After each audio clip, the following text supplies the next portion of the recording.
Hello this is story time by MHK, जहां हम आपको मूवीज का रिव्यूज देते हैं जिसमें science fiction, thriller, drama, tragedy ये सब होता है। मूवी की स्टार्टिंग कैसे होती है, फिक्शन से नॉन फिक्शन तक कैसे आती है, ये सब हम आपको बताते हैं।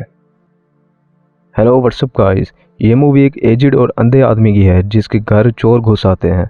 ये उनके साथ क्या करता है फर्दर इसे आगे देखते हैं। मूवी में देखते हैं कि ये एक लड़की को घसीट के ले जा रहा था और आगे 3 लड़कों को देखते हैं। ये तीनों छोटे मोटे चोर होते हैं जो चोरी के बाद गुजारा किया करते हैं। ये तीनों उसी घर में चोरी करते हैं जिस घर में एलेक्स के फादर का सिक्योरिटी लगा होता था, क्योंकि एलेक्स के पास इन सब को कंट्रोल करने की इंफॉर्मेशन होती है और वो इस लॉक को आसानी से अनलॉक कर देता है। और इसके बाद वो एक घर से चोरी करते हैं और चोरी करने के बाद वो घर का ग्लास तोड़ देते हैं। लाइक ऐसे लगता है जैसे चोरी की गई है। वो अब ऐसे ही चोरियां करके अपनी लाइफ एंजॉय करते हैं। दूसरी तरफ और लड़का एक चोरी करता है और जब वो उसे बेचने जाता है तब उसे इतना पैसा नहीं मिलता जिससे वो आदमी इससे लड़ता है। वो बताता है घर का जिसकी सिक्योरिटी एलेक्स के फादर की थी। अब पता चलता है उसके घर का ऑनर एक रिटायर आर्मी पर्सन था। उसकी बेटी की डेथ हुई थी जिसने उसे मारा था। उसने बदले में $3 लाख दिए थे। अब ये सोचते हैं उन पैसों को चुरा लिया जाए, बट यहाँ एलेक्स नहीं मानता, बट बाद में वो मान जाता है। तीनों में से एक बोलता है अगर पैसे मिल गए तो हम अमीर बन जाएंगे और अगर ना मिले तो हम वापस आ जाएंगे, किसी को पता भी नहीं चलना।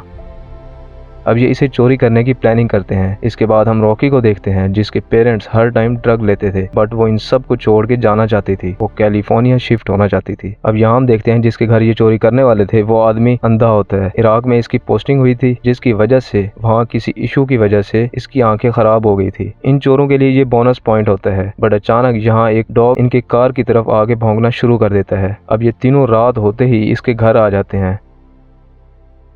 मनी एक डोर खोलने की कोशिश करता है बट वो नहीं खोलता। फिर वो एक विंडो को तोड़ देता है जिससे वो अंदर आ जाते हैं। अब यहाँ 30 सेकंड के बाद घर का अलार्म बजना शुरू हो जाना था, बट ये लड़की जल्दी से इसे बंद कर देती है और दूसरी तरफ कुत्ते को भी बेहोश कर दिया जाता है। अब इन्हें एक डोर नजर आता है। इन्हें ये लग रहा था कि सारे पैसे यहाँ छुपाए गए हैं, बट यहाँ शोर क्रिएट होने की वजह से ये ब्लाइंड आदमी जाग जाता है। अब ये बाहर आ गया था और बाहर आके मनी इससे बोलता है अगर तुम आगे बढ़े तो मैं तुम्हें गोली मार दूंगा। ये रिटायर्ड आर्मी पर्सन इससे बोलता है कि मुझे माफ कर दो, मैंने कुछ नहीं किया। बोलते बोलते आगे बढ़ता है और इसकी गन पकड़ लेता है। गन पकड़ के इसके हेड पे शूट कर देता है। ये ब्लाइंड आदमी नॉर्मल नहीं था, बहुत चालाक और बहुत तेज इंसान था। ये देखते ही बाकी 2 बहुत डर जाते हैं। अब ये ब्लाइंड मैन घर की सारी विंडो बंद करता है जिससे कोई भी घर में ना आ सके और ना ही बाहर जा सके। वो इसी तरह एक सेफ जगह खोलता है जिसे ये लड़की देख लेती है। अब यहाँ $1 मिलियन थे। ये अपना बैग खोलते हैं और सारे पैसे अपने बैग में भरना शुरू कर देते हैं और बाहर जाते ही इनके पाँव की आवाज से वो ब्लाइंड आदमी फिर से इनके सामने आ जाता है। यहाँ एक सेल फोन से आवाज क्रिएट होती है जिससे वो फौरन शूट करता है। वो यहाँ से घर की बेसमेंट में जाने लगते हैं। ब्लाइंड मैन को आइडिया था यहाँ एक नहीं 2 इंसान है। अब ये बेसमेंट आते हैं तो इन्हें पता चलता है यहाँ एक और लड़की भी थी। वो लड़की इन्हें बताती है जिसका नाम सिंडी था, जिसने कार की टक्कर से इसकी बेटी को मारा था, जिसकी वजह से ब्लाइंड आदमी ने इसे यहाँ बांध रखा था। अब ये लोग सिंडी की रस्सियां खोल देते हैं और यहाँ से भागना शुरू करते हैं। बाहर जाते ही वो इनके सामने आ जाता है जिससे अचानक फायर करता है। बुलेट एलेक्स के कान से गुजरती हुई सिंडी को जा लगती है जिससे उसकी डेथ हो जाती है।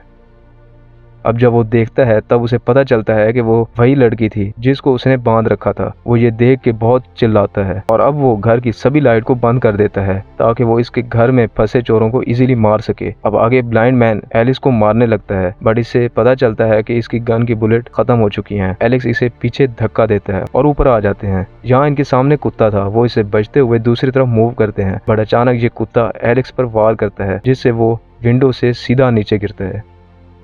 अब यहाँ ब्लाइंड मैन आ जाता है और वो इसे बहुत मारता है। मारते हुए एलेक्स बहुत इंजर्ड हो जाता है। इसके बाद वो रॉकी को भी पकड़ लेता है। देन वो रॉकी को सिंडी की तरह बांध देता है। वो इसे बताता है उस लड़की ने मेरी बेटी को मारा था, देन मैंने उससे एक और बच्चा पैदा करने के लिए उसे प्रेग्नेंट कर दिया था। वो सेम यही काम रॉकी के साथ करेगा। वो इसे प्रेग्नेंट करना चाहता था, बट पीछे से एलेक्स एक हथौड़ी लेके इस पर वार करता है जिससे ये ब्लाइंड मैन नीचे गिर पड़ता है। अब ये ब्लाइंड मैन को बांध देते हैं। अब जब वो यहाँ से भागने लगते हैं तब बाहर का लॉक इनसे नहीं खुलता और अचानक पीछे से एक फायर की आवाज आती है। वो बुलेट एलेक्स को हिट होती है जिससे वो वहीं मर जाता है। अब इसका फ़ायदा उठा के रॉकी यहाँ से भागने लगती है, बट यहाँ कुत्ता इसका पीछा करता है। अब यहाँ से वो गाड़ी में आ जाती है और गाड़ी में उसे सोच आती है। वो अपनी गाड़ी की डिग्गी खोलती है जिससे वो कुत्ता इसकी डिग्गी में आ जाता है। ये अब गाड़ी से बाहर निकल कर सोचती है कि वो बच गई है, बट यहाँ हम ब्लाइंड मैन को देखते हैं जो इसे सर पे वार करता है और इसे घसीट के ले जा रहा था। गाइस, ये वही सीन है जिसे हमने मूवी की स्टार्ट में देखा था। अब ये ब्लाइंड मैन इसे घर ले आता है। फर्दर आगे हम देखते हैं रॉकी थोड़ी चालाकी दिखाती है, वो घर के सभी अलार्म को ऑन कर देती है। अब ब्लाइंड मैन को कुछ समझ नहीं आ रहा था, ना कुछ सुनाई दे रहा था। रॉकी इसे मार के बेसमेंट में गिरा देती है और खुद भाग जाती है। इसके बाद वो पैसों से भरा बैग लेके वापस आती है और अपनी छोटी बहन के साथ कैलिफोर्निया निकल पड़ती है। यहाँ वो न्यूज़ देखती है। जब उसे पता चलता है कि वो अभी जिंदा है, वो ब्लाइंड मैन बताता है कि इसके घर में 2 चोर आए थे जिसको उसने मार दिया था और इसके घर में चोरी भी नहीं हुई। रॉकी ये देख के शॉक्ड होती है कि ब्लाइंड मैन आखिर क्यों ऐसा बोल रहा है, वो इनकी सच्चाई क्यों नहीं बता रहा। बट ये सुनते ही रॉकी कैलिफोर्निया निकल पड़ती है। इसी के साथ ये मूवी यहाँ एंड होती है। होप कि ये मूवी आपको पसंद आई होगी। मज़ीद मूवीज़ के रिव्यूज़ के लिए लिंक डिस्क्रिप्शन में दिए गए हैं। आगे हमें किस मूवी को एलैबोरेट करना चाहिए ये आप हमें कमेंट बॉक्स में बता सकते हैं। Thanks for watching.